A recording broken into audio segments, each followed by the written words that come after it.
আসসালামু আলাইকুম। ওই তো দেখাই বেটারে 10টার সময় গেছিলাম আনাতি এয়ারপোর্ট, তখন রাত বাজে 3:30 আর লগে তো রাইছিলাম সাদা মাকাল রে লগ তখন লই আইছি 3:30টার সময়। তখন বেটাও বর্তমানে আছে আদা মসুর ভাই এই 3:30 বাজে, তখন 3:30টার সময় আমরা জায়গা করছি বিদেশ এয়ারপোর্ট আর মুম্বাইয়ের যা সাজা সারা 2 বছর অনুভূতি থাকো তো তখন সাজা হইতো না। দাদা তুমি কিছু কইবানি?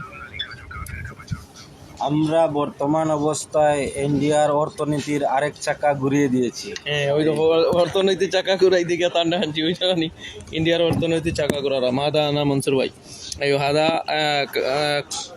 বেঙ্গলোর আইও वाजिद जैन आधा आधा आधा चाचा। माशाल्लाह माशाल्लाह, ये सबसे बढ़िया चीज देखो, ये मक्का का सुभान अल्लाह। সুবহান আল্লাহ মাশাআল্লাহ। তো সবে দোয়া করবা, বেচারা নতুন আসছেন কুয়েতর মাটিত, আল্লাহ যেন তার মনের আশা পূর্ণ করেন। সবে দোয়া করবা খাস করিয়া আইসুন। আর আপাতত দেখবাই আসুন, কয়েকদিন আমার কাছে আসুন, কয়েকদিন থাকবা, সবে দোয়া করবা। চাক্কাস।